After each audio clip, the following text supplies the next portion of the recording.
పరిశుద్ధుడా పరమ తండ్రి, నాయన ఇంకా ఇంకా నాయన గుంపులుగా రావాలైనా తండ్రి, జనం నాయన ప్రార్థన చేసుకోవాలి నాయన తండ్రి, ప్రార్థన చేసి మేమందరం బాగుపడాలైనా తండ్రి, నా తండ్రి నాయన తండ్రి నామంలో అడిగి స్తుతించి ప్రార్థించి అడిగి పరమ తండ్రి. ప్రేమమైన పరిశుద్ధుల మహోన్నతుల 7 ప్రాంతాల్లో 7 విజ్ఞాపనలు ఆలకించారు ప్రభా.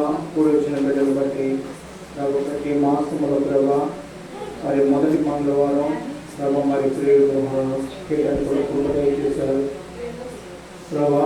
కృపదయమని మహిమాగత ప్రభావాన్ని ఆరోపిస్తున్నాం ప్రభా. మరి ఏ కుటుంబంలో ఇంకా వారి సంతానం పట్ల వారి బిడ్డల పట్ల కూడా ఘనమైన కార్యం జరిగించాలి. వచ్చిన ప్రతి ఒక్కరిని కూడా మీరు ఆస్వాదించాలి ప్రభా. ఇంట్లో రావాల్సిన వారిని నడిపించండి అయినా మరి మీ ఆత్మ ద్వారా మాకు కావాల్సిన ఉపదేశాన్ని మీరు మాకు దయచేయమని యేసుక్రీస్తు ఘనమైన నామం అడిగి వేడుకుంటున్నాము తండ్రి. ఆమె దేవుడు మన ప్రార్థనలను ఆలకించి అటు విధంగా చేసినందుకు దేవుడికి స్తోత్రం చేద్దాం. స్తోత్రం స్తోత్రం స్తోత్రం స్తోత్రం స్తోత్రం హల్లెలూయా. ఇప్పుడు వచ్చిన మీకందరికీ కూడా మన ప్రభు మన రక్షకుడైన యేసుక్రీస్తు ఘనమైన నామమున మీకందరికీ ప్రత్యేకమైన వందనాలండి. మరి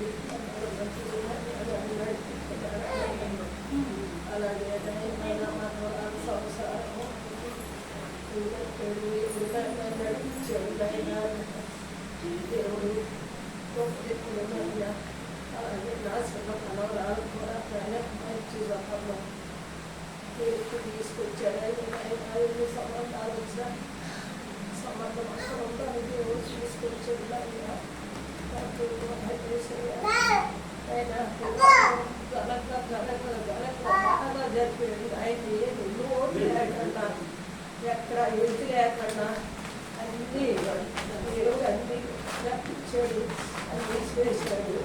అందులో కూడా సవాసం తెచ్చుకున్నాను ఆయన ఆయన సాక్షులు ఆయన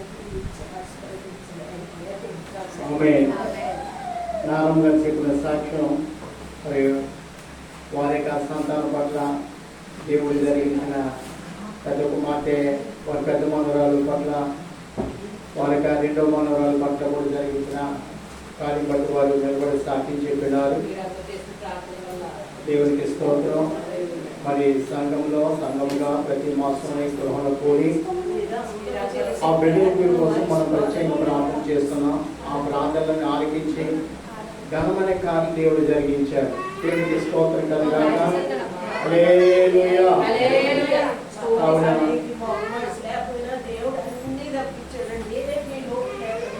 మంచిదండి. సరే, వాక్యానికి వెళ్దామండి. సామెతల గ్రంథం 10వ అధ్యాయము. సామెతల గ్రంథం 10వ అధ్యాయము. అక్కడ 2 వచనం మనం చదువుకుందాం. 4వ వచనము, 5వ వచనము, 6వ వచనం మనం చదువుకుందాం. బద్ధకముగా పనిచేయవాడు దరిద్రుడును, శ్రద్ధ గలవాడు ఐశ్వర్యవంతుడును, వేసవకాలమున కూర్చువాడు బుద్ధిగల కుమారుడు, కోతకాలమందు నిద్రించువాడు సిగ్గుపరచు కుమారుడు, నీతిమంతుని తల మీదకి ఆశీర్వాదములు వచ్చును, బలత్కారము భక్తిహీనుని నోరు మూసివేయును, నీతిమంతుని చాలండి. మనం 6వ వచనం సరిపోతుంది. 4వ వచనము, 5వ వచనము, 6వ వచనం మనకు సరిపోతుంది.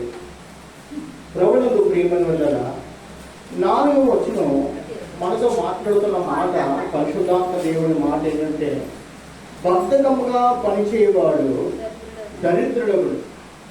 ఎవరంటండి? బద్ధకముగా పనిచేసేవాడు ఏమవుతాడంట? దేవుడు మనకి ఇచ్చిన జీవితం చాలా శ్రేష్టమైనది. ఈ బ్రతుకు మరొకసారి మనకి దేవుడి దగ్గరికి వెళ్ళి, ప్రభువా మరొకసారి నన్ను భూలోకం పంపంటే దేవుడు మళ్ళా భాగ్యము ఇవ్వడు. మనకి ఈ భాగ్యము దేవుడు ఇవ్వనివ్వడు. కాబట్టి మొదట దేవుడు మనకి ఇచ్చిన ఈ ఆయుష్ కాలం అంతా కూడా ఎలా ఉండాలంట? మన జీవితాన్ని సరి చేసుకోవాలి, మన జీవితాన్ని కట్టుకోవాలి, మన జీవితాన్ని బలపరుచుకోవాలి. చూడండి, అపోస్తలుడైన పౌలు గారి గురించి మనం నేర్చుకుంటే, ఆయన గలతీ సంఘానికి వెళ్ళినప్పుడు 3వ అధ్యాయం అంటున్న మాట, నేను వేటినైతే పడగొట్టానో మళ్ళీ వాటిని నేను కట్టనన్నాను. అంటే అతడు అంతకు ముందు జీవితం ఏంటో అతడు తెలుసుకున్నాడు. ప్రభుని నమ్ముకున్నాక తన జీవితం ఎంత ఉన్నతమైన జీవితమో ఆలోచించి గుర్తించి అతడు 3 ఖండాల్ని, ఎన్ని ఖండాలంట? 3 ఖండాల్ని అతడు తిరిగి 3 ఖండాల్లో కూడా తిరిగి కొన్ని వేల మైలు ప్రభువు కోసం ప్రయాణం చేసి సువార్త ప్రకటించి అనేకరికి బాప్తిసాలు, అనేకరికి సంఘాల్ని కట్టి అప్పగించి, అయ్యా ఈ మార్గంలో నిలవండి, ఈ మార్గంలో మీరు నిలిచిన పరలోక భాగ్యం మీకు అనుగ్రహించబడుతుందని మాట ఇచ్చి వారందరినీ కూడా దేవుని రాజ్యానికి సిద్ధపాటు చేసి తన యొక్క జీవితాన్ని దేవునికి సమర్పించుకున్నాడు. దేవునికి స్తోత్రం కలుగాలి. అతడు సగకాలం జీవించిన జీవితం అతనికి విలువ లేనప్పుడు కూడా ప్రభువు కలుగున్న జీవితం అతడు ఎంతో ఆశ్చర్యకరమని తనకు దేవుడిచ్చిన ఆయుష్కాలం అంతా కూడా ఎలా పనిచేశాడంటే సురుగ్గా పనిచేశాడు, నమ్మకంగా పనిచేశాడు. ఏ రోజు కూడా అతడు బద్దకించలేదు. అలాగే వాక్యాన్ని మనం కలుగున్న మనము కూడా మన జీవితంలో చూడండి, బద్ధకంగా పనిచేయవాడు ఏమవుతాడంట? లేదా ఈ రోజుల్లో దేవునికి ఇచ్చిన ఆయుష్ కాలంలో ప్రార్థన లేని రోజంటూ మనలో ఉందనుకో, ఏది మనం పట్టుకుంటుంది? దరిద్రత. ఏంటండి? దరిద్రత పట్టుకుని మనం పీడిస్తుంది. కింద 5వ వచనం చూడండి, వేసవి కాలంలో కూర్చువాడు బుద్ధిగల కుమారుడు. అంటే వేసవి కాలం అంటే యవన కాలము. ఏంటండి? యవన కాలం మనం ఏం చేయాలంటే మన జీవితానికి కావాల్సిన సమస్తాన్ని కూడా మనం సమకూర్చుకోవాలి. యవన కాలం చాలా శ్రేష్టమైన కాలం. యవన కాలము నడుము కట్టుకుని నిలబడితే వృద్ధాపుల నడిప్రయాణను భయపడవలసిన పని రాదు. కాబట్టి వేసవి కాలం అనగా దేవుడు దయ చూపి మానవునికి ఇచ్చిన గొప్ప యవన కాల దినాలు. యవన కాల దినాలు మనం పడిపోయిన వారు ఉండకూడదు. యవన కాల దినాలు మనం కృంగిపోయిన వారు ఉండకూడదు. యవన కాల దినాలు మనం చేసినంత మనకి ఆశ్రదంగా ఉంటుంది. యవన కాలంలో యోషువకు పడిపోయిన వాడు ఉన్నాడంటే నిలబడిన వాడు ఉన్నాడు. యవన కాలంలో శత్రుకు, మేషకు, అభిధులు ఎలా ఉన్నారంటే అగ్ని గుండాన్ని కూడా వారు జయించిన వారు ఉన్నారు. మోషే ఎలా ఉన్నాడంట? ఐగుప్తుని దేశాన్ని విడిచిపెట్టి క్రీస్తు ప్రజలతో కూడిన శ్రమ గొప్ప భాగ్యమును ఎంచుకుని ఐగుప్తుని విడిచి క్రీస్తు ప్రజలు జీవించడం నేర్చుకున్నాడు. అలాగే యెహోషువ, అలాగే కాలేబు, వీళ్ళందరూ భక్తులు మనం జ్ఞాపకం చేసుకుంటే వారు తమ యవన కాలం దేవుడి కోసం వారు పనిచేసిన వారుగా ఉన్నారు. హల్లెలూయా. దేవుడి కోసం వారు నిలబడిన వారు ఉన్నారు. అలాగే ఈ జీవితం ఏదైనా మనకి లోకంలో మనం జీవితానికి ఏదైనా కానీ విలువ ఉందా అని మనం తెలుసుకుంటే లోకంలో బ్రతికిన వాడికి ఎక్కడ కూడా విలువ అంటూ లేనే లేదు. ఎవరినైనా మీరు పరీక్షించండి, ఎక్కడి నుంచి ప్రధానమంత్రి కానించి పరీక్షించండి, భూలోకంలో ఉన్న మన జీవితాన్ని కూడా ఒకసారి పరీక్షించండి. లోకంలో జీవించిన జీవితానికి ఏమి కూడా విలువ లేదు. విలువ ఎందుకంటే లోకంలో ఉన్న వారిని లోకమే వారిని మింగేస్తారు. ఏంటండి? లోకమే వారిని మింగేస్తారు. కానీ ప్రభులో ఉన్నవారు వారు ఆశ్రయింపబడుతున్నారు, వారు హెచ్చింపబడుతున్నారు, వారు భూలోకంలో నీతిని కలిగి వారు వర్తిస్తున్నారు. దేవుని వాక్యం యావత్తు కూడా మనల్ని నీతి మార్గంలో నడిపించేది. దేవుడికి స్తోత్రం కలగాలి. దేవుడి వాక్యం యావత్తు కూడా మన నీతి మంతులుగా చేయడానికే దేవుడు మనకి ఇచ్చిన వాక్యమైంది. కావున దేవుని యొక్క వాక్యాన్ని వింటున్న మనం మనం ఎల్లప్పుడూ కూడా మన యొక్క జీవితం బట్టి మనం ఆలోచన కలిగి యవన కాలం మనం దేవుని నిమిత్తమో మన జీవిత నిమిత్తమో నడుం కట్టుకోవాలంటే చూడండి, ఆరోగ్య తీయత మనకు అందరూ తెలుసు. ఆరు మనం చదువుకుంటాం. సోమరి ఎక్కడికి వెళ్ళాలంట? సేముని యొద్దకు వెళ్ళమన్నాడండి. ఎవరిని వెళ్ళమన్నాడు? సోమరి లక్షణాలతో కలిగి ఉన్న వారిని ఎక్కడికి వెళ్ళమన్నాడు అండి? సేముని యొద్ద. సేముని అంటే చూడండి, రాజు లేడు, ఎవరు లేరు, మంత్రి లేడు, ఒక అధికారి వారికి లేనప్పుడు కూడా ఏం చేస్తారంట? వేసవి కాలమున క్రమముగా వాటికి ఆహారం సమకూర్చుకుంటే వర్షాకాలం వచ్చాక బయటికి కనపడదు. వేసవికాలం ఆహారం సమకూర్చుని వారి భద్రపరచుకుంటే, అలాగే లోకం మనం జీవిస్తున్న మనకు కూడా పరిశుద్ధాత్మ దేవుడు నేర్పడు. వాటినైనా చూడవయ్యా, అవి నీకంటే బలహీనమైన జీవి.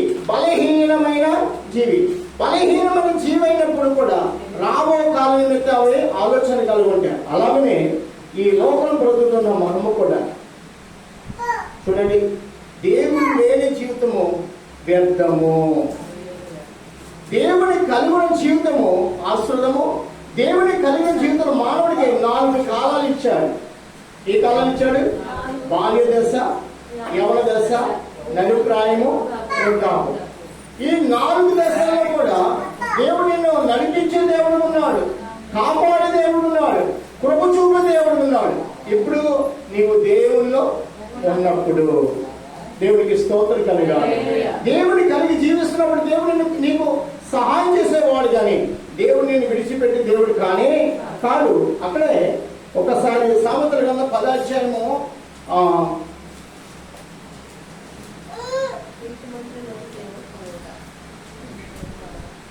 అక్కడ చూడండి, నీతిమంతుని తల మీదకి 6వ వచనం, నీతిమంతుని తల మీదకి ఆశీర్వాదములు వచ్చును. ఆశీర్వాదములు కానే కాదు, ఆశీర్వాదములు. ఎన్ని ఆశీర్వాదములు? మనము లెక్క పెట్టలేని అన్ని ఆశీర్వాదాలు మన తల మీద వస్తాయి. అంటే నీతిమంతులు ఎవరు? లోకములు ఎవరైనా నీతిమంతులు ఉన్నారంటే ఒక్కరూ లేనప్పుడు కూడా దేవుని కలిగిన వారిని దేవుడు తన వాక్యం చేతో, తన రక్తం చేతో, తన ఆత్మ చేత వాడిని ఏం చేస్తున్నాడు?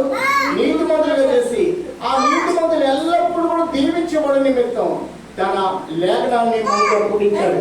అంతేనా? ఒక్కసారి 17వ వచనం చూద్దాం చూడండి. 16వ వచనం, నీతిమంతుని కష్టార్జితము జీవదాయకము. గట్టిగా స్తోత్రం చెప్పండి. నీతిమంతుని కష్టార్జితం ఎలా ఉందంటే అండి? జీవం. అంటే దాంట్లో ఏ కుటిలమైన సంపాదన, ఏ చెడు సంపాదన, ఏది లోక సంబంధం, ఏ చెడు సంపాదన కూడా లేదు. అతడు దేవుడు తనకిచ్చిన పని ఎలా చేస్తాడు? నమ్మకము చేస్తాడు. ఇలాంటి ఈ రోజులు ఉద్యోగాల కోసం లంచాలు పెట్టవలసి వస్తుంది. దేవుని బిడ్డలు ఉద్యోగాలకి, దేవుని బిడ్డలు పని చేయడానికి ఏ లంచం పెట్టక లేకుండా ఒకరోజు ప్రత్యేక ఉపవాసం ఉండి ప్రార్థన చేస్తే దేవుడు ద్వారాలు తెలుసు దేవుడై ఉన్నాడు. హల్లెలూయా. మనం ప్రతి విషయం దేవుని సన్నిధిలో మనం ప్రాధేయపడాలి. ప్రతి సమయం కూడా దేవుని సన్నిధిలో ప్రాధేయపడాలి. లోక సువార్త అనుకుంటాను, యేసు ప్రభు ఒక మంచి సువార్తను ఇచ్చాడు. ఏంటంటే లోక సువార్తను దేవుడు నాకు బయలుపరుస్తున్న వాక్యం చూపిస్తాను.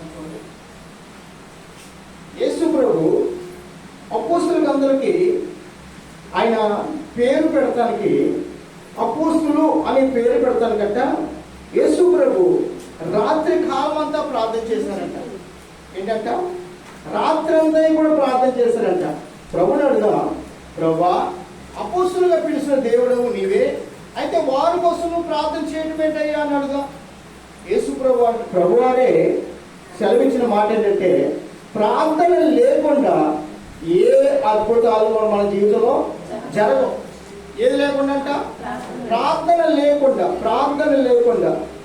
చూడండి లోక సువార్తలో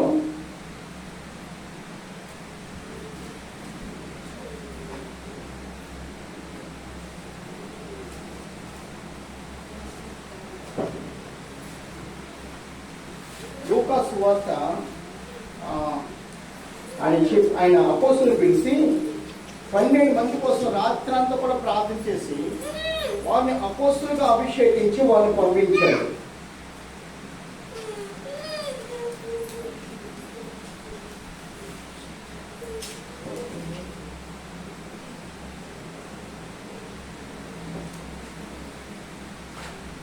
యేసుప్రభు వారు అపోస్తులకు పంపించిన వారి కోసం రాత్రంతా కూడా ప్రార్థన చేశారంటండి.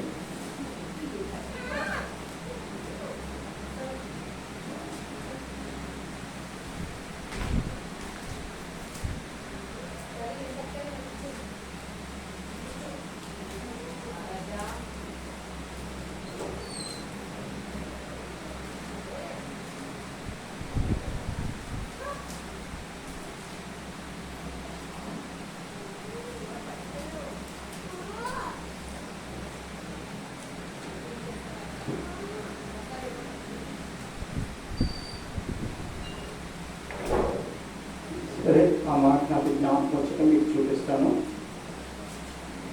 ఇక్కడ సామెతల గ్రంథంలో ఉన్న మాట ఏంటంటే, నీతిమంతుని తల మీదకి ఆశీర్వాదాలు వచ్చును. అంటే మనము దేవునికి సన్నిధిని ప్రార్థన చేస్తుండగా ఆ ప్రార్థన మనం నీతిమంతులుగా చేస్తుంది. ఆ ప్రార్థన దేవుని సహవాసాన్ని ఎల్లప్పుడూ కూడా కలిగి జీవించే అనుగుణం మనం ఉంచుతుంది. కావున ఆ ప్రార్థన మనము ఎల్లప్పుడూ కూడా మనం చేయాలని యేసు ప్రభు వారు కూడా ఇక్కడ మాట్లాడుతున్నారు అన్నమాట. యేసు ప్రభు వారు స్వయంగా ప్రార్థన చేసి రాత్రంతా కూడా ఆయన ప్రార్థన చేశాడని మాట ఉంటుంది. రాత్రంతా కూడా ప్రార్థన చేసి వీరిని అపోస్తులు 12 మంది శిష్యులు కూడా పిలిచి వారికి పేర్లు పెట్టాడు అన్నమాట. 12 మందిని పిలిచి వారికి పేర్లు పెట్టాడు. ప్రభువే స్వయంగా అటువంటి ప్రార్థన వారు చేశారు. సరే, సామెతల గ్రంథంలో మనం చదివి ఈ వాక్యం మీకు జ్ఞాపకం మీకు చూపిస్తాను. మళ్ళీ సామెతల గ్రంథానికి వెళ్దాం. సామెతల గ్రంథంలో 6వ అధ్యాయము 10వ అధ్యాయము 6వ వచనం చూడండి. 10:6 చూడండి. వచ్చిన ముందు టేబుల్ నేను మళ్ళీ నీతిమంతుని తల మీదకి ఆశీర్వాదము వచ్చునని ఉంది. భక్తిహీన పేరు ఏముందంట, బలత్కారము భక్తిహీన నోరు మూసివేయు. బలత్కారం ఏం చేస్తాంట, భక్తిహీన జీవితమే పాడు చేస్తుంది. అందుకనే దేవుణ్ణి నమ్ముకున్న వారు ఎప్పుడు కూడా బలత్కారాల మీద మనసు, గర్వం మీద మనసు, అసూయ మీద మనసు, కపటం కలిగిన వారిగా మనం ఉండకూడదు. దేవుని బిడ్డలు ఎల్లప్పుడూ కూడా ఎలా ఉండాలంట, దైవికమైన ప్రవర్తన కలిగి వారు జీవించింది కాక. ఆశీర్వాదాలన్నీ కూడా ఎవరి మీదకి వస్తున్నాయి, దైవికమైన జీవితం జీవించిన వారి మీదకి దేవుడు ఆశీర్వాదాలు పంపుతూ ఉంటాడు. ఇక్కడ 16వ వచనం మనం జ్ఞాపకం చేసుకుంటే కింద, నీతిమంతుని కషాజీతము జీవదాయకము భక్తిహీనుడు కలుగు వచ్చుబడి పాపము పుట్టించును. అంటే భక్తిహీనుడు ఏం చేస్తాడు, పాపానికి సంబంధించిన ఆస్తిని అతడు కోరుకుంటాడు. ఏం చేస్తాడంట, పాపానికి సంబంధించిన ఆస్తిని అతడు కోరుకుంటాడు. కానీ నీతిమంతుడు ఏం చేస్తాడంట, తాను దేవుడు అప్పగించిన పని నమ్మకము చేస్తాడు. 17 చూడండి. ఉపదేశము అంగీకరించేవాడు జీవ మార్గంలో ఉన్నాడు, గద్దెంపుకు లోబడిన వాడు త్రోవ తప్పును. ఏముందా 17 వచనంలో, ఉపదేశం అంగీకరించేవాడంట జీవ మార్గంలో ఉన్నాడు. అంటే ఉపదేశం ఎటువంటిది, జీవ మార్గం కూడా మనల్ని నడిపించేది. ఆ జీవ మార్గం ఏ కీడు కానీ మరణము కానీ ఏ వ్యాధులు కూడా ఉండవు. వాస్తవంగా ప్రియమైన వాళ్ళకి మీకు ఆ అనుభవం సేవకులు మీకు తెలుసు తెలియదు నాకు తెలియదు, కానీ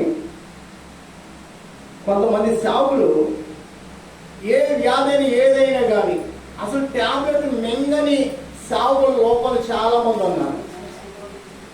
వారి బట్టి దేవుడి నామానికి మహిమ కలుగుని కాదు.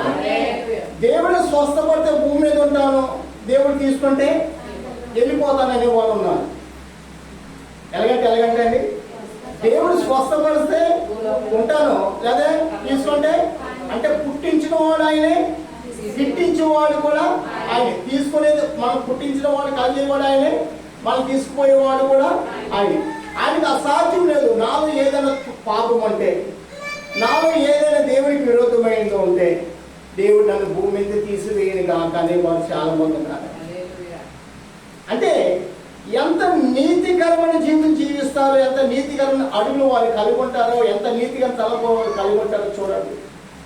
వారుగా దేవుడికి సమర్పించేసుకున్నాడు. ప్రభా, నాలో పాపం ఉందంటే నీవు నన్ను భూమి మీద నుంచి నీవు నన్ను తీసివేసి అంటారు. భూమి మీద నేను నీకు నమ్మకం ఉంటుందంటే హిజ్కియా వలె నన్ను కూడా నీవు స్వస్థపరచు దేవుడు. హిజ్కియాను స్వస్థపరచు కదా, నాకెందుకు స్వస్థత దయచేవు? నేను స్వస్థ పొందుకోను, నేను కూడా స్వస్థత పొందుకోవాలి, నన్ను కూడా స్వస్థపరచు స్వామిని ప్రార్థించే పరిశుద్ధులు ఎంతో మంది భూమి మీద ఉన్నారు. ఎక్కడున్నారంట? భూమి మీద ఉన్నారు. పీడ. ఇప్పుడు మనం పరిశుద్ధ గ్రంథం పట్టుకున్న మనలో ఏం కనబడాలి? దేవునికి ధనం కాదు అమ్మా, ఈ లోపల కలుగున్నవి కావు. మనలో ఏమన్నాడంట?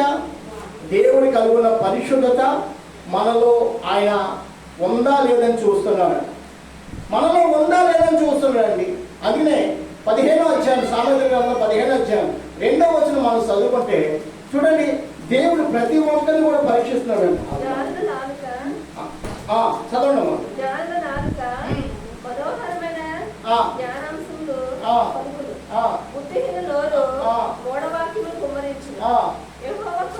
యెహోవా కన్నులు ఎలా ఉన్నాయంటే అండి, యెహోవా కన్నులు, ఆ మాట ప్రతి స్థలమైన ప్రతి నరుడి మీద ఉండునని మాట పెట్టుకున్నాం. యెహోవా కన్నులు ఎక్కడ ఉన్నట? ప్రతి నరుడి మీద, ప్రతి కుటుంబం మీద, ప్రతి సమాజం మీద, ప్రతి దేశంలో, ప్రతి సరిహద్దులు కూడా దేవుని కన్నులు ఉంటున్నాయి. మనం నీతిమంతులమా కామా, మనం దేవుని వాక్యాన్ని కనుగొనలేమా, మనం దేవుని వెతుకుతున్నామా లేమని దేవుడు మనల్ని పరీక్షిస్తున్నాడు. వినండి, దేవుని ఎదుట మనం జీవించాలంటే దేవునికి పరిశుద్ధత కావాలి. ఏం కావాలి? దేవునికి ఏం కావాలి? మనలో దేవునికి కావాల్సింది ఏంటంటే పరిశుద్ధత. పరిశుద్ధత కలిగిన వాడే హృదయాన్ని దేవుడికి అప్పగింపగలడు. పరిశుద్ధత లేనిది ఎవరు కూడా దేవుణ్ణి చూడలేరని వాక్యము ఉన్నది. పరిశుద్ధత కలిగిన వారు దేవుని కోసం వారు బ్రతుకుతారు, కానీ లోపల తమ మట్టుకు తాము జీవించడానికి కానీ కాదు. ప్రభా, నీ ఇష్టమైతే ఎంతవరకు ఉంచుతావో, నేను బ్రతికినంత వరకు నీ రాజ్య వ్యాప్తి నిమిత్తం నేను బ్రతుకుతున్నాను, ఊపిరి తీసుకున్నా, కొన్ని ఆత్మలు రక్షించడానికి నేను బ్రతుకున్నానని సమర్పణ కలిగి దేవుని ఎదుట బ్రతుకుతారండి. అందుకనే చాలా మంది పరిశుద్ధులు, వారికి పేరే పరిశుద్ధులు. ఆ పరిశుద్ధతను ప్రేమించి ఏ వ్యాధి అయినా, ఎటువంటి క్యాన్సర్ అయినా, ఎటువంటి షుగర్ అయినా, ఎటువంటి బీపీ అయినా, వారి జీవితాన్ని నష్టం చేసే ఏ పురుగైనా కానీ వాటికి భయపడవలసిన పని వారికి లేనే. తెలుసా, దేవుని వాక్యం ఏం తెలుసా? నిన్ను స్వస్థపరచు యెహోవాను నేనే. అంతకంటే విలువైన వాక్యం ఏం తెలుసా అండి? ఐగుప్తులో సంభవించిన ఏ వ్యాధి కూడా నీ మీదకు రానే రాదు. దేవునికి స్తోత్రం, హల్లెలూయా. ఈ లోకంలో వ్యాధుల కంటే ఐగుప్తులో ఐగుప్తు జన్మ చేసిన కార్యాలు మరీ భయంకరమైనవి, పీడ మరి భయంకరంగానే ఉన్న ఐగుప్తు ప్రజలు దేవుని కాళ్ళు గంట భయపడిపోయారండి. అటువంటి వ్యాధులు ఈ రోజుల్లో దేవుడు పంపిస్తే భూమి మీద మనం ఉండటానికి కూడా మనం సరిపోం. భూమి మీద ఉండటానికి మనం సరిపోమమ్మా.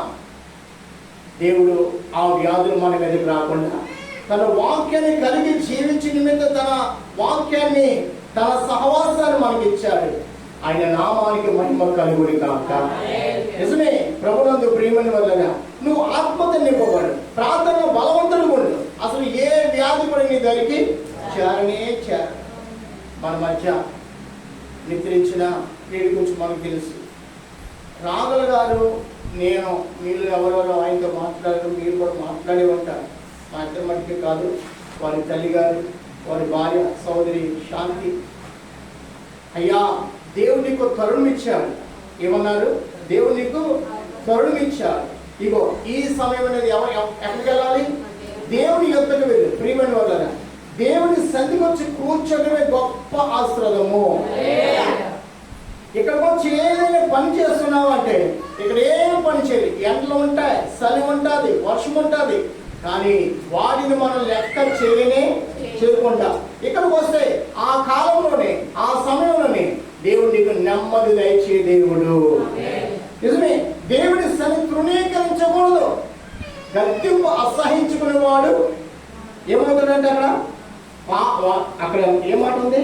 గద్దింపు అసహించుకునేవాడంటే 11లో మనం చదువుకున్నాం కదా, సామెతల గ్రంథం 10వ అధ్యాయము 18 వచ్చిన ఏముంది?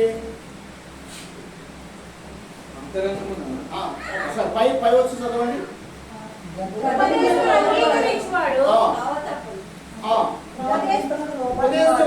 ఉపదేశమును అంగీకరించువాడు జీవమార్గంలో ఉన్నాడు. అంటే ఆ మాట అది కాదు, దానికి సహకారంగా మరొక మాట చూపిస్తున్నా చూడండి. ఇక్కడ మనం వస్తే 15వ అధ్యాయము, సామెతల గ్రంథం 15వ అధ్యాయము వస్తే అక్కడ 9 వచ్చిన చూడండి. 9, 10 కూడా చదువుతాం. 9, 10 కూడా చదువుతాం. యెహోవాకు నీతిని అనుసరించు వానికి ఆయన ప్రేమించును, మార్గము విడిచిన వానికి కఠిన శిక్ష కలుగును. గద్దింపును ద్వేషించు వారు మరణము. ఏ గద్దింపును ద్వేషించాలి? దేవుని గద్దింపును అసలు ద్వేషించనే, అంటే దేవుని సహవాసాన్ని మనం అసలు తృణీకరించనే. మనం బాగా నేర్చుకోవాలి. దేవుని ద్వేషించకూడదంట. దేవుని సహవాసమును ఎన్నడూ కూడా నిర్లక్ష్యము చేయకూడదు, అశ్రద్ధ చేయకూడదు, త్రోసి వేయనే. జీవం ఎక్కడుంది మనకి? ఆయన సహవాసం ఎదుటనే, ఆయన సన్నిధిలో మనకి జీవము. ఇక్కడే మన నూతన జన్మ, ఇక్కడే మన అంతరంగాలు నూతనమవుతున్నాయి. ఇక్కడే మన పాప స్థితిని మనము ఏం చేసుకుంటాం? మన పాపాన్ని జ్ఞాపకం చేసుకుని మన పాపాలు దేవుని ఎదుట ఒప్పుకొని విడిచిపెడితే గొప్ప దేవుని సన్నిధి దేవుడు మనకి ఇచ్చాడు. ఇక్కడ వ్యాధిగ్రస్తులు ఉన్నావా? ఇక్కడ ప్రార్థన చేస్తే నిన్ను స్వస్థపరిచి యెహోవాను నేనంటాడు. నువ్వు బాధను ఇక్కడ ప్రార్థన చేస్తువా? నీ బాధ నుంచి విడిపించువాడను నేను నీకు తోడై ఉన్నాను అంటాడు. నువ్వు మంచం మీద ఉన్నావా? ఇదిగో నీ పక్షిగా నేనున్నాను, నువ్వు భయపడవద్దు అంటాడు. దేవునికి స్తోత్రం కలిగాలి, దేవునికి స్తోత్రం కలిగాలి. కావున దేవుని యొక్క సహవాసమును ఎల్లప్పుడూ కూడా మన నిర్లక్ష్యము. అయ్యా భూలోకానికి సరైన స్థితి లేదే, ఇదిగో సరైన సహవాసాన్ని కృతజ్ఞుడైన కూర్చుంటే ఇక్కడి నుంచి దేవుడు నీ జీవితాన్ని ఏం చేస్తాంట? సరైన జీవితంగా చేయగల దేవుడు.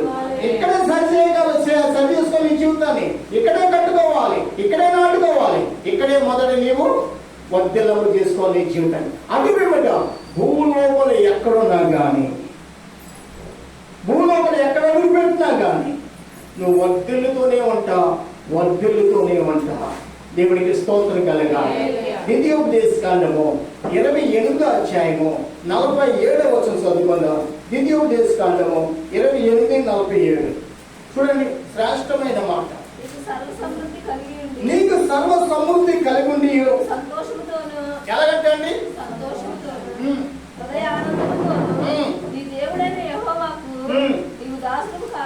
నీవు దాసుడవు. ఎలాగెలాగ దేవునికి దాసుడు అవ్వాలి చెప్పండి. మరొకసారి ఆ వాక్యం చదవడమా? నీకు సర్వ సమృద్ధి కలిగి ఉండి నీవు సంతోషముతోను హృదయ ఆనందముతోను.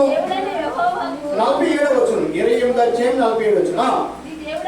నీ దేవుడిని యెహోవాకు నీవు దాసుడవు. చూసారే, మనము సర్వ సమృద్ధి కలిగిన ఆయుష్ చెప్పండి. యవన కాలమే సర్వ, అంటే సమకూర్చుకునే వయసు ఏది? యవన కాలమే. యవన కాలంలో సమకూర్చుకునే వయసు. యవన కాలం మనం ఎలాగుంటాం? దేవుని ఎదుట ఆనందముతోను సంతోషంతో ప్రభు ఎదుట మనం ఏం చేయాలంట? కనపడుదుము గాక. దేవుడి సన్నిధికి వచ్చి నిద్ర మొత్తం అసలు ఉండకూడదు. దేవుని సన్నిధిని అశ్రద్ధ చేయకూడదు. దేవుని సన్నిధికి వెళ్ళటానికి త్వరగా రావాలి, త్వరగా సిద్ధపాటు కలిగి. ఒక్క వారం పూడిగా కూడా మనం అశ్రద్ధ చేసామా? అశ్రద్ధగానే ఉంటుంది మన బ్రతుకు, నిర్లక్ష్యంగానే ఉంటుంది మన బ్రతుకు. ఏ వారం కూడా దేవుని విడిచిపెట్టి మనం జీవించకూడదు. మన బిడ్డ ఒక రోజు మన ఎదుటించి దూరం వెళ్ళిపోతే మనం సహించగలమా? అమ్మా అమ్మా మన బిడ్డ ఒక పూట మనతో పాటు భోజనం చేయకపోతే మనకు తిన్నాను మనకు తృప్తినిస్తారా? బిడ్డ తినే వరకు మళ్ళీ మనకు తృప్తి ఎందుకు తింటలేదు? అది ఏదో కడుపు నింప అమ్మో బిడ్డ నిప్పంటున్నాడు తీసుకెళ్ళాలంటాడు, అన్నం తింటలేదు. మనం పరుగు పెడతామే పెట్టమా? పరుగు పెడతాం పెట్టాం. మరి మనం కలిగిస్తున్న మన దేవుడు, మనకి ఆయుష్ ఇచ్చిన దేవుడు, మనం పోషిస్తున్న దేవుడు, మనల్ని కాపాడుతున్న దేవుడు, మన కోసం కునుకగా నిద్రపోక కునుకగా దేవుడు దేవరాత్రులు కూడా మనల్ని కాపాడుతుంటే దేవుని సన్ని ఎంత నిర్లక్ష్యం ఉంటామో చూసారా? కింద చూడ 2 మాటలు చదవండి, కింద 2 మాటలు 47, 48, 49 చదవండి. నీకు సద్బుద్ధి కలిగి ఉండి నీవు సంతోషంతోను హృదయ ఆనందముతోను నీవు దాసుడు కాలేదు కాబట్టి ఆకలి దప్పికతోను ఏంటంటే వస్త్రహీనతతోను అన్ని లోపాలు. చూసారా? ఒక లోప ఎన్ని లోపాలంట? అన్ని లోపాలతో దేవుడు నిన్ను బంధించేస్తాడు. అయ్యా ఎవరికి భయపడు? ఇప్పుడు చెప్పండి, ఎవరికి భయపడాలి? మనుషులకు భయపడద్దు. మనుషులు అసలే మనం భయపడాల్సిన పని. మనుషులు మన ప్రాణం తీయలేరు, మన ప్రాణము పోయలేరయ్యా, పోయలేరయ్యా. వారి వల్ల ఏమి కూడా కానీ ఆ నరుడికి మనం భయపడాల్సిన పని లేదు, ఈ లోకానికి భయపడాల్సిన పని లేదు. కానీ ప్రభు సేవ, ప్రభు సన్నిధి, ప్రభు సహవాసం, ప్రభు సంఘం, ప్రభు సన్నిధి ప్రార్థన చేసే విషయంలో మనం కృతజ్ఞత కలిగి కనబడకపోతే, మన ఎవరి కాలం మనం బతికస్తూ ఉంటే, ఎవరి కాలం దేవుని అశ్రద్ధగా ఉంటే, ఎవరి కాలం మనం దేవునికి దూరం అయిపోతే మనకి ఈ లోకంలో ఇంకా బ్రతుకంటూ ఉండనే. అయ్యా అయ్యా సహోదరి సహోదరుడా, ప్రభు అంటే భయపడుతున్నావా? ప్రభు సన్నిధి అంటే భయపడుతున్నావా? జీవం ఉంటేనే కాదు ఏదైనా చేయగలము, జీవం ఉంటేనే కాదు ఏదైనా రుచి చూడగలము. అసలు ఈ ప్రాణమే లేకపోతే ఈ శరీరంకి ఏమని విలువ ఉందా? ఏముంది? ఏమంటారంట? శవం. త్వరగా ఎక్కడి నుంచి దీన్ని? ఎందుకంటే ఆయన పెట్టిన ఆత్మ నీ శరీరం, నీ ఆత్మ ద్వారా, నీ దేహం ద్వారా ఎవరికంట? ప్రభుకి మహిమ కలుగుని గాక. ఆమేన్. ఆత్మ ద్వారా, శరీరం ద్వారా, మన బ్రతుకు ద్వారా, మన జీవిత దినాలు యావత్తు కూడా ప్రభు సన్నిధిని మనం సేవ చేసే వారు ఉంటే నీ ఆయుష్ పెరుగుతుంది, బలాభివృద్ధి పొందుకుంటా, నెమ్మది కలుగుంటా, శాంతి కలుగుంటా, అన్ని విధాలా కూడా నీ నియమించబడతా.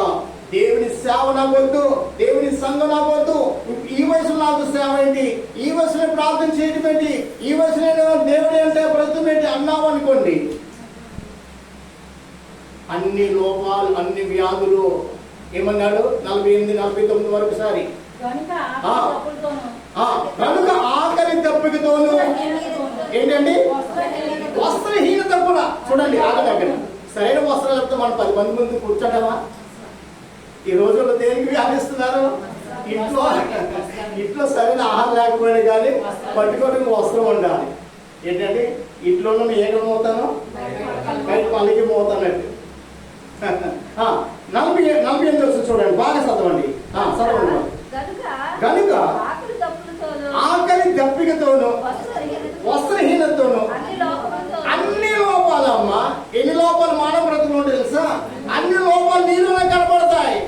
అన్ని లోపాలతోను యెహోవా నీ మీదకి రప్పించును, శత్రువులు దాసులు అవుతాం. అంటే సాతానికి మనం ఏమైపోవాలి? దాసులు. సాతానికే లోపల సాతాను మనల్ని ప్రతిరోజు చుట్టూతో పడతాడు, కుళ్ళు పోట్లు పొడి చేస్తాడు. మనం లేకలేకపోయినా ఇంకా పోట్లు కొడతాడు సాతాను యొక్క కార్యాలన్నీ కూడా అంతే. అలాగే దేవునికి దాసుడు అయితే ఈ లోపల ఏ ఉపద్రవం మనం దానికి రాని, వస్త్రహీనతకు తెలీదు, ఆకలి దప్పుకు తెలీదు, ఏ లోపం కూడా మనలో లేకుండా మనం ఎలాగుంటామంట? నెమ్మదిగా బ్రతుకుతాము. అందుకే గద్దింపుడు ద్వేషించిన వాడు మరణం పొందుతాడు, గద్దింపును ప్రేమించిన వాడంట ప్రభు చిత్తం ఏమైంది వాడు వర్ధిల్లుతాడండి. అది 142 కీర్తనని బట్ట ఏమన్నాడు భక్తుడు? నేను మంచి మాట, కీర్తన గ్రంథం 142 అధ్యాయం ఎందుకంట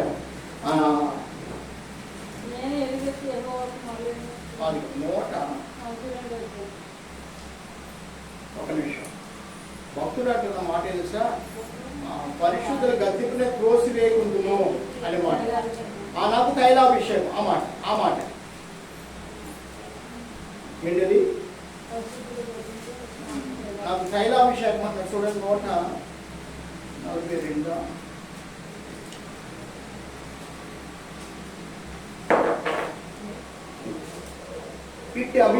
ఇట్టి గద్దెపున త్రోసి వేయకుండా ఆ గద్దెపు నాకు తైలాభిషేకము ఏంటండి?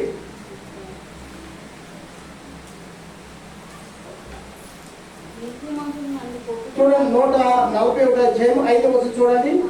141:5. నీతిమంతులు నన్ను కొట్టుట నాకు ఉపకారము, వారు నన్ను గద్దించుట నాకు తైలాభిషేకం. ఎంత గొప్ప మాట. మళ్ళా చూడండి, నేను అట్టి అభిషేకమును త్రోసి వేయకుందును గాక. ఆమేన్. దేన్ని త్రోసి వేయకూడదు? గద్దింపును అసలు త్రోసి వేయకూడదు. ఇప్పుడు మీరు కొంతమంది, ఇప్పుడు మీరందరూ వచ్చారు, మిమ్మల్ని ఎవరినైనా అడగను, రాను వారిని అడుగుతాను, అమ్మా మంగళవారం ప్రార్థన నారమ్మ గారు రోజు జరిగింది, కాలేదేంటి అమ్మని ఎవరిని అడిగాను అడుగునుకో, వారు ఎంత బాధపడిపోతారు. అవునే కదండి, ఎంత వ్యాధం చెందుతారు. సాగుడు అడగటం వల్ల వాళ్ళకి మేలుకరమై ఉంది. వారు అయితే మా సాగులు మమ్మల్ని గర్తిస్తున్నారు. ప్రియమని వాళ్ళు చంద్రబాబులో ఉన్న వాళ్ళని ఎవరిని ఏమంటలేదు కానీ కనుగొని కానీ మార్పులు పాల్గొంటే మాత్రం ఇంటికి వెళ్ళి తలదీసిన తండ్రి పిల్లల్ని ఎలా కొడతాడో అలా నిలబడతాను. ఉపాధి మరీ మరి ఒక ముస్లమ్మ ఉంది అమ్మా, ఆమెకి నేనే బాప్తిసం ఇచ్చాను. అంతకుముందు ఆశయం అనే సంఘానికి వెళ్ళేవారు. ఏ సంఘానికి అంట? అసలు దేవుని పాట కానీ దేవుని సన్ని ప్రార్థన కానీ ఏ మాట మాట్లాడాలో ఎలా బ్రతకాలి అసలు వాళ్ళు నేర్చుకున్నది ఏది కూడా లేదు. ఓ రోజు నాతో అనేసింది, మీరు పుట్టకపోతే నేను దేవుని సంఘానికి వెళ్ళాను బావా అంది. ఇప్పుడంట వస్తుంది, ఇప్పుడు మీకు 70 సంవత్సరాలు ఉంటాయి. మీరు పుట్టకముందే నేను దేవుని సంఘానికి వెళ్ళేది బావా అంది. మీరు ఇప్పుడు వచ్చారు మా మధ్యకి, మాకు దేవుని గురించి చెప్తారు, మాకు తెలియదా అంది. నిజమేనమ్మా, లోకంలో ఉన్న వారి పేర్లు, గ్రామంలో ఉన్న వారి పేర్లు 100 మంది పేర్లు చెప్తావు. ఎంతమంది పేర్లు అంట? 100 మంది పేర్లు చెప్తావు. బైబిల్ గ్రంథంలో ఉన్న ఒక్క వాక్యం చెప్పు. యోహాను సువార్త 3:16 చెప్పు అన్నాను.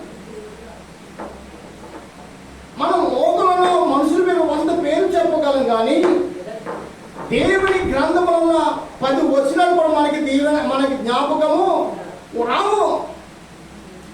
రావండి. అందుకే మన జీవితం తారుమారు, అందుకే మన జీవితం బలహీనమైనది, అందుకే మన జీవితం పోరాటాలు, అందుకే మన జీవితంలో సమస్యలు, అందుకే మన జీవితంలో యుద్ధాలు. మన గ్రామంలో ఎంతమంది పేర్లు చెప్తాను? ఎంతమంది పేర్లైనా మనం చెప్పగలం. బైబిల్ గ్రంథం ఎప్పుడుదండి? మనం పుట్టక మునుపు ఉన్న గ్రంథం. రోజు కూడా ఇదే చదువుతున్నామేమో, రోజు కూడా దీన్ని ఆశ్రయిస్తున్నామేమో, దీని గురించి మనం ఆలోచన కలుగున్నామేమో, కానీ ఈ వాక్యం ఎక్కడ లేదంటే అండి, మన అంతరంగానికి లేదు, మన హృదయానికి అసలు చోటు లేదు, మన బుర్రకి అసలే చోటు.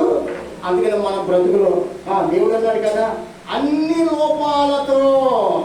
చెప్పండి, ఇప్పుడు ఎన్ని లోపాలంట? అన్ని లోపాలు. ఇప్పుడు అన్ని లోపాలు ఎక్కడ ఉంటున్నాయి? మన బ్రతుకులో. ఎందుకని దేవుడిచ్చిన కాలం సంతోషంతో, హృదయానందం దేవుడి సన్నిధిలో మనకు కనబడతలేదు. వచ్చామా నిద్రమొద్దు, అయ్యో ఆదివారం వచ్చింది, ఈ ఆదివారం ఏంటి నాకు తలగా పోటీ అయిపోయింది అనుకునే వారు చాలా మంది ఉన్నారు. ఆదివారం ప్రార్థన కలపదు, సావుకుడు మమ్మల్ని ఊరుకోడు. ఈ సావుకుడు ఏంటో నాకు అర్థం కావట్లేదు. అందరు కూడా బాగానే ఉంటారు, ఈయన మాత్రం గద్దించేస్తాడు.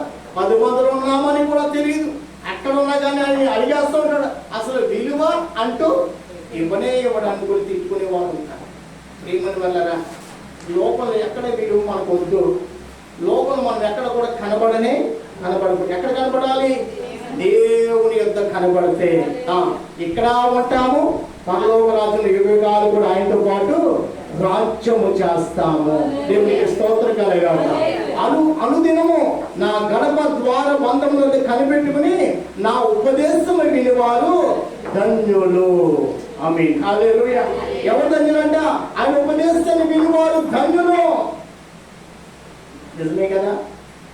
గ్రామంలో ప్రతి సమాజం, ప్రతి కుటుంబాల పేర్లు మనకి తెలుసండి. అమ్మ మీరు ఎవరైనా పేరు నాకు తెలుసు, వాళ్ళు బాగు తెలుసు, వాళ్ళ అన్నదమ్ములు, వాళ్ళ అమ్మాయి ఎవరన్నా తెలుసు అంట అనేవారు ఉన్నారు లేదా? మరి పరిశుద్ధ గ్రంథంలో మత్తయి సువార్త మొదటి అధ్యాయం ఎన్ని వచనాలు చెప్పమంటే ఎవరో చెప్పలేరు. చెప్పగలరా? మత్తయి సువార్త ఎన్ని అధ్యాయాలు? మత్తయి సువార్త ఎన్ని అధ్యాయాలు? అమ్మా మత్తయి సువార్త ఎన్ని అధ్యాయాలు? 28 అధ్యాయాలు. ఒకసారి చూడండి. 28 అలాగా పరిశుద్ధ గ్రంథాన్ని ఏం చేయాలంట? మనము కంఠస్థం కలిగి ఉండాలి. పరిశుద్ధ గ్రంథాన్ని కంఠస్థం కలిగి ఉండాలి. పరిశుద్ధ గ్రంథాన్ని అదే జీవము, అదే ఊపిరి, అదే మన బ్రతుకును సరి చేస్తుంది. కాబట్టి ఈ వాక్యం అంటే హృదయం ముందు భద్రపరుచుకుందుము గాక. ఈ పరిశుద్ధ గ్రంథం ఎక్కడ ఉండాలి? మన హృదయం ఉండాలి. ఈ మధ్య ఒక విశ్వాస గురించి విన్నాను. ఎవరి గురించి? సేవకుల గురించి కాదు, విశ్వాస గురించి. మత్తయి సువార్త మొదటి అధ్యాయం మొదలుకుని 28 అధ్యాయాల వరకు పరిశుద్ధ గ్రంథం తెరవకుండా గనగన మాట్లాడే ఒక విశ్వాస ఈ మధ్య నాకు పరిచయం అయ్యాడు. ఎవరైనా ఎలాగంట? మత్తయి సువార్త 28 అధ్యాయం కూడా పరిశుద్ధ గ్రంథం చూడకలేకుండా ప్రతి అధ్యాయం కూడా స్పష్టంగా మాట్లాడాడు. దేవునికి స్తోత్రం కలగాలి. పరిశుద్ధ గ్రంథాన్ని ప్రేమించే వారు ప్రేమింపబడుతున్నారు. పరిశుద్ధ గ్రంథాన్ని అనుసరించే వారు వర్ధిల్లుచున్నారు. దుష్టులు ఆలోచించేప్పుడు నడవక, పాపుల మార్గము నిలవక, అపహాసులు కూర్చున్న చోటును కూర్చుండగా యెహోవా ధర్మశాస్త్రమున్నది దీవారాత్రులు. ఎవరంటండి? అమ్మ పగలు చదివేశాను కదా అనుకోవద్దు. రాత్రులు పడుకునే ముందు కూడా వాక్యాన్ని చదువు. నాకు ఎక్కడ సమయం, ఎంత ప్రార్థన చేయాలి అనుకునే వారు చాలా మంది ఉంటారు. వారి జీవితంలో ఏ నూతన కార్యం కూడా జరగదు. అయ్యో ఎంత ప్రార్థన చేస్తున్నావో మనగా. దేవునికి ఎంత బ్రతికిచ్చాడే. ఈ బ్రతికి బట్టి ఏ రోజైనా ఉపవాసం పడి దేవుని కోసం ప్రత్యేకంగా ఒక్క రోజైనా నీ ఇంటి గదులు తలుపులేసుకుని బ్రతికావా ఒక్కరోజు ప్రభు సన్నిధిలో? అలా బ్రతికే వాళ్ళు ఎంతో మంది కోట్ల కొద్ది ప్రజలు పరిశుద్ధులు లోకములో ఉన్నారు. వారి ప్రార్థన బట్టి, వారు ఉండిని బట్టి మనం నెమ్మదిగా ఉంటున్నాం. వారి ప్రార్థనలే లేకపోతే ఈ లోపల మనకు బ్రతికంటూ ఉండకపోవడం. నువ్వు ప్రార్థించవు. ఇంత ప్రార్థన, ఇన్ని గంటల సేవ. అయ్యో రాత్రి 10 అయినా కానీ పాస్టర్ గారు మమ్మల్ని వదిలిపెట్టడే. ఇది అక్కడ 10 నిమిషాలు వాక్యం చెప్పి ఆమెన్ అనేచ్చు కదా పాస్టర్ గారు. 8 నిమిషాలంట వాక్యానికి మాత్రం చోటు వద్దు, కానీ మిగతా కార్యక్రమాలను చోటు ఇద్దాం. మొదట ఏది కావాలి? మన బ్రతుకులకు వాక్యం కావాలి. వాక్యమే కదా నేను పరిశుద్ధపరిచేది. వాక్యమే కదా నేను నీతిమంతులుగా చేసేది. వాక్యమే కదా దేవుని ఎందుకు మనల్ని నడిపించి. ఆ వాక్యానికి నీ హృదయం చూడకపోతే 10 నిమిషాలు ఏదైనా వంట చేయగలవా? నీవు 10 నిమిషాలు వంట చేయగలవా? కానీ 10 నిమిషాలు వాక్యం చెప్పండి పాస్టర్ గారు, త్వరగా అమ్మాయినండి అనేవారు ఉంటారు. ఏమ్మా ఇదే నేను ఎంచుకున్నావా? బిడ్డల కన్నా నీకు, కుటుంబాన్ని ఏలుతున్న నీకు 10 నిమిషాల వాక్యం నీ ఇంటికి వెలుగు అయిపోతుందా? నీ బ్రతుకులకు వెలుగైపోతుందా? ఇలా మాట్లాడవచ్చా? ఇలా ఆలోచించవచ్చా? ప్రతి ఆదివారం లేవచ్చు వస్తుంది. ప్రతి ఆదివారం ప్రభు సన్నిధికి వస్తుంది. ప్రభు అంటాడు, ఇగో ఈ రాత్రి నేను తీసేస్తాను. దేవుడు నీతో మాట్లాడాను అనుకో, ఈ రాత్రి నేను తీసేస్తాను. ఆ భూమి నాది, నువ్వు నీ బట్టి నాకు ఏ ఘనత కూడా రావట్లేదు అన్నాడు అనుకోండి. ఏం చేస్తా? పాస్టర్ గారు త్వరగా పిలుచుకుంటా. పాస్టర్ గారు దేవుడు ఇలా మాట్లాడాడు, ఏం చేయమంటారు? ఏం చెప్పండి? రాత్రి అంత మోకరి అంటారు. నేనేమంటాను? అసలు అన్నం తినొద్దు అంటాను, నీళ్ళు తాగొద్దు అంటాను. దేవుని ఎదుట నీవు కన్నీరు కాచట. ఎందుకంటే అట్టి అభిషేకం నేను త్రోసి వేయను. హల్లెలూయా. అట్టి అభిషేకం నేను అన్నట్టు కూడా త్రోసి వేయను. ఎందుకు తెలుసా? దేవుడే లేకపోతే మనం బ్రతుకులు ఏముందామా? దేవుడు ఊపిరి ఎవరిచ్చారు? ఆయన. ఈ జీవం ఎవరిచ్చారు? ఆయన. ఇచ్చిన దేవుణ్ణి పక్కన పెట్టడానికి ప్రయత్నం చేస్తామనుకో, దేవుడు అంటాడు, సరే నీ బట్టి సమాజం పాడైపోద్ది, నీ బట్టి లోకం పాడైపోతుంది, కాబట్టి నేను నిన్ను భూమి మీద కొనను. ధనాన్ని లెక్క పెట్టుకునే ఉన్నాడు కదా, ఎవడండి? ధనం అన్నాడు. ధనమా ధనమా, ప్రాణమా ప్రాణమా, తినుము ప్రాణము. అబ్బా, నువ్వు ఎంత సంతోషించాలని సంతోషించన్నాడు. వాస్తవంగా ఈ సమయం అతను లెక్క చూసుకుంటాడంట. ఎలాగా? ఇప్పుడు సమయం ఎంతండి? 9:30 ఎంత అవుతుంది, అవునే కదా? ఈ సమయం అతడంట ఒక పుస్తకం తీసుకుని, ఒక పెన్ను తీసుకుని, అతని ఆస్తులంతా పగలంతా లెక్కెట్టుకు వచ్చి పుస్తకం మీద రాసుకుని అంటాడట, ధనమా ధనమా, తినుము త్రాగుము సంతోషించు, నీ ప్రాణానికి ఏది కూడా కొదువు లేనే లేదనుకుని పుస్తకాలు పెట్టాడంట. దేవుడు అన్నాడంట, ధనవంతుడా అన్నాడంట. ఆగండి, ధనవంతుడు అడిగా అన్నాడంట. ధనాలు లెక్క పెట్టావా? లెక్కెట్టానయ్యా. శుభంగా బ్రతుకు అనుకుంటున్నావు కదా? అవునయ్యా, శుభంగానే బ్రతుని కాల్చనంట. ఓరి వెర్రివాడా, ఏమన్నాడు దేవుడు? ఓరి వెర్రివాడా, అసలు మాట్లాడుచున్నది నేనని కూడా నువ్వు గ్రహించలేదు కాబట్టి రా, నీ ప్రాణాన్ని నేను అడుగుతాండి. ప్రాణం ఎవరు వెళ్ళిపోయింది? దేవుడితో వెళ్ళిపోయిందంటే వీడు ఏమయ్యాడు? నేల మీద తమ్మని కింద పడిపోయి ప్రాణముట కూర్చుంటాం, ప్రాణముట నిలబడతాం. ప్రాణం లేకుండా ఈ కాలు చుట్టూ నిలబడగలవా అమ్మా? ఊపిరి లేని వాడు నిలబడతాడా? తమ్మని కింద పడిపోతాడు. ప్రేమని వల్లరా బద్ధకంగా చేయడం దేవునికి ఇష్టం లేదు అమ్మా. దేవుని నిర్లక్ష్యం ఉంటే దేవుడికి అసలే ఇష్టం లేదు. దేవుడు మనకిచ్చిన ఆయుష్కాలం ఎలాగుండాలంటే, నీతిమంతులు నన్ను కొట్టిట నాకు తైలాభిషేకం అంటున్నాడు భక్తుడు. ఏమన్నాడండి? నీతిమంతులు నన్ను కొట్టిట నాకు తైలాభిషేకము, అట్టి గద్దింపు నేను తోసి వేయకుందని కాక. నిజమే, సాగు నిన్ను ప్రేరేపిస్తున్నాడేమో, సాగు నీతో మాట్లాడుతున్నాడేమో, నువ్వేం చేయాలి? అయ్యా, నేను అలా ఉండాలనుకుంటున్నాను, మీరు నా కోసం ప్రార్థన చేయండి అని సాగుతో మాట్లాడితే, సాగులు సంతోషం నీతో నీ గురించి ప్రార్థన ప్రభా, ఆ దాసుని ఆ బిడ్డని ఇంకా నీవు రెండింతలకు నీవు అభిషేకం అనే మాట ఏం తెలుసా? అభిషేకించనే మాట అన్ని విధాలా నువ్వు అభిషేకింపబడతా. ఈ లోకం జీవించడానికి కావాల్సిన అన్ని విషయాల్లో, రక్షణ విషయంలో, ఎదిగే విషయంలో, జీవించే విషయంలో, కలిగి ఉండే విషయంలో, వస్త్రాలు ధరించే విషయంలో, అన్ని విధాలా నువ్వు సర్వ సమృద్ధి కలిగి వర్ధిల్లుచున్నావు. నిజమే, దేవుడు మనకి సర్వ సమృద్ధి దయచే దేవుడై ఉన్నాడు. ఏది కూడా కొదువు రానియుడు నా ప్రభు. అంత గొప్ప దేవుడు. మన సామెత గ్రంథం 15వ అధ్యాయంలో చదువుకున్నాం కదా, గద్దింపు అసహించువాడంట మరణాన్ని ఏముందండి? మరొకసారి 15వ అధ్యాయము, సామెత గ్రంథం 15వ అధ్యాయము కింద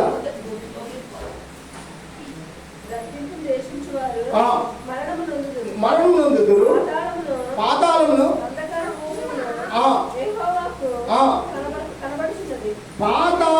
అంధకారం దేవునికి కనబడుతున్నాయంట. అంటే పాతాళంలో ఎవరెవరు ఉన్నారో అది కూడా దేవుడు తెలుసాడు. చూసారా ప్రియమని వాళ్ళారా? ఎక్కడ ఉంటున్నాం మనం? లోకంలో ఉన్నాం. లోకంలో ఉన్న మనుషులను చూస్తాడు దేవుడు, పాతాళంలో మనుషులను చూస్తాడు.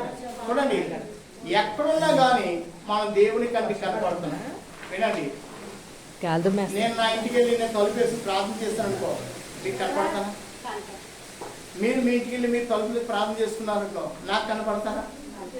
లేదు. ఎవరు కనపడతాం? మనం అందరం దేవునికి కనపడతాం. దేవునికి స్తోత్రం చెప్పండి. కనపడే దేవుని ఎదుట తప్పిపోకూడదు. ఎవరి ఎదుటంట? మనల్ని దేవుడు కనిపెడుతున్నాడు. నీకు ఇచ్చిన ఆయుష్కాలం నువ్వు ఎంత నమ్మకం ఉన్నావో, నీకు ఇచ్చిన సేవ విషయంలో, నీకు ఇచ్చిన సంఘ విషయంలో, నీకు ఇచ్చిన ఈ తలంతి విషయంలో, ఈ ఆత్మీయ వల విషయంలో దేవుడు నువ్వు ఎంత నమ్మకం ఉన్నావు. దేవుడు నిన్ను కనిపెడుతున్నా. మనం నమ్మకం ఉండాలా? తప్పిపోవాలా? నమ్మకం ఉంటే నమ్మకమైన వానికి నమ్మదగిన మేలులు దేవుడు దయచేయండి. దేవుడికి స్తోత్రం కలండి. నమ్మకం ఉంటే అన్ని కూడా నీవే, నీవు పొందుకున్న వద్దెంతో. మనం దేవునికి తప్పిపోతే లోకంలో మనం రక్షించే నాదుడే లేడు. కావున ఉపదేశాన్ని మనం అంగీకరించి యవన కాలమును దేవుని కోసం నడుము కట్టుకుని యవన కోసం దేవుని కోసం నిలబడి దేవుని రాజ్యం ఎప్పటి వరకు అప్పటి వరకు దేవుని సేవలు నమ్మకస్తులుగా కనబడదాం గాక. నమ్మకస్తులుగా మనం జీవించడం గాక. దేవుని ఎదుట ఎటువంటి బద్ధకము కానీ అశ్రద్ధ కానీ ఎన్నడూ కూడా మనలో కలపండి. ఈ వారం వెళ్ళకపోతే ఏమైందని తలపు మనకు రాకూడదు. వచ్చే వారం వెళ్తాను, పోయిన వారం వెళ్ళాను కదా, ఈ వారం వెళ్ళకపోతే ఏమైంది అనే తలంపు మనకు రానే. దేవుని సన్నిత్యము వెతుకువాడు ధన్యుడు అంటాడు. మోకరించి ప్రార్థన చేసుకుని ముగించుకుందాం. అందరు కూడా దేవుడి ఇచ్చిన సమయం బట్టి దేవుడికి స్తోత్రం చేయాలి. దేవుడు మాట్లాడిన ఉపదేశం బట్టి దేవుడికి స్తోత్రం. ప్రభు నీతో నాతో మాట్లాడి సామెతల గ్రంథంలో కొన్ని లేఖనాల ద్వారా ప్రభు మాతో మాట్లాడారు. మనము దేవుని సేవ విషయంలో ఆలక్ష్యం చేసేవారుగా నిర్లక్ష్యంగా బద్ధకముగా ఉండటానికి కాదు. ద్వితీయోపదేశకాండం 8:47 చదువుకున్నా. నీకు సర్వ సమృద్ధి కలిగి నీ హృదయ ఆనందముతో సంతోషముతో నీవు దేవుణ్ణి ఆరాధించలేదు కాబట్టి దేవుడు నిన్ను మొత్తం అన్ని విషయాల్లో దేవుడు నిన్ను బంధించి దేవుడయ్యన్నా. సమస్త విషయాల్లో నీకు దేవుడు నిన్ను పరీక్షిస్తాడు. క్రీడ మన మాట దేవునికి మహిమకరంగా ఉంటుంది కాక. మన ప్రవర్తన దేవునికి నామానికి మహిమకరంగా ఉంటుంది కాక. మన సేవ యథార్థంగా మన సేవ చేయదు కాక. మనలో ఒక తలం పుట్టాలి. అందరికంటే నేను ఎక్కువగా ప్రార్థన చేయాలి, అందరికంటే దేవుని కోసం ఎక్కువగా బ్రతకాలని నీతి మనం కలిగి ఉంటే ఆ నీతి బట్టి దేవుడు మనల్ని ఆశ్రయించి దేవుడై ఉన్నాడు. అట్టి కృప మీకును నారమ్మ గారి కుటుంబానికి, భవని గారికి, నరసింహమూర్తి గారికి, రేణుక గారికి, భవని గారి సంతాన బిడ్డలకు ఇప్పుడు వచ్చిన మీకు మీ కుటుంబానికి దేవుడి దయచేయండి కాక. ప్రేమమైన పరిశుద్ధుడ మహోన్నతుడ, మీరిచ్చిన శ్రేష్టమైన సమయం బట్టి మీకు స్తోత్రము. మీరిచ్చిన నేను దివ్యమైన సమయం బట్టి మీకు స్తోత్రము ప్రభు. ఇంకా ఎన్నో కొన్ని మాటలు మేము వర్ణించుకోవాల్సి ఉండగా సమయం బట్టి ముగిస్తున్నాం. మమ్మల్ని క్షమించండి. వారికి తరుణం ఉంటే అయ్యా ఆ ఉన్నత మాటలు, అభిషేకంతో కూడిన మాటలు, అభిషేకంతో కూడిన జీవితం ఏమైందో మేము కలిగి ఉండటానికి, పంచుకోవడానికి, మాట్లాడుకోవడానికి, వర్ణించుకోవడానికి, నీకు సమర్పించుకోవడానికి కృప దయచేయండి ప్రభు. నారమ్మ గారు బట్టి, భవని గారు, వారికి పెద్ద కుమార్తె కుటుంబం, వారి యజమానులు ఇచ్చిన మనం బెట్టు బట్టి, అలాగే నన్న రెండో కుమార్తె తన భర్త ప్రభా కుటుంబాల బట్టి మీకు స్తోత్రం. ఆ నూతన కుటుంబాన్ని ఆశ్రయించండి. ఇగో రేణుక గారు, నరసింహమూర్తి గారు ప్రభాలకి వచ్చిన కుటుంబాలందరినీ కూడా దీవించండి. అలాగే దుఃఖంలో ఉన్న ప్రియ కుటుంబాన్ని కూడా ఆశ్రయించండి. అలాగే సకల పరిశుద్ధులందరూ కూడా మీ కృప ఉంచమని, మీ రాకడ కోసం మమ్మల్ని నడిపించమని, మహిమా ఘనత ప్రభావాన్ని మీకు ఆరోపిస్తూ రక్షకుడైన యేసుక్రీస్తు ఘనమైన నామం అడిగి వేడుకుంటున్నాము తండ్రి. ఆమేన్. మన తండ్రి దేవుని యొక్క ప్రేమ, మన రక్షకుడు మన ప్రభువు యేసుక్రీస్తు వారి కృప, పరిశుద్ధాత్మ దేవుని సహాయం ఇప్పుడు వచ్చి మీకు అందరికి తోడే నడిపించును గాక. ఆమేన్. నా ప్రాణమా యెహోవాను స్తుతించుము, నా అంతరంగ సమస్తమైన పరిశుద్ధులను స్తుతించుము, నా ప్రాణమా యెహోవాను స్తుతించుము, ఆయన చేసిన ఉపకారములు చేయని మరువకు. ఆమేన్. ఆమేన్. ఆమేన్. హల్లెలూయా. హల్లెలూయా. హల్లెలూయా. హల్లెలూయా. దేవుడు మిమ్మల్ని అందరినీ దీవించును గాక. ఆమేన్. అందరికీ వందనాలు.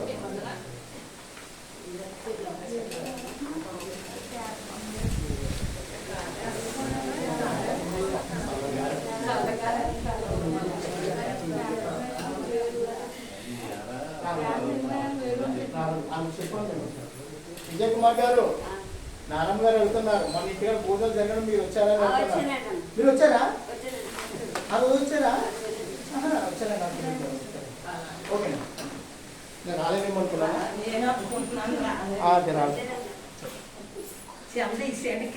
తీయాల్సింది అలా పడదలేండి.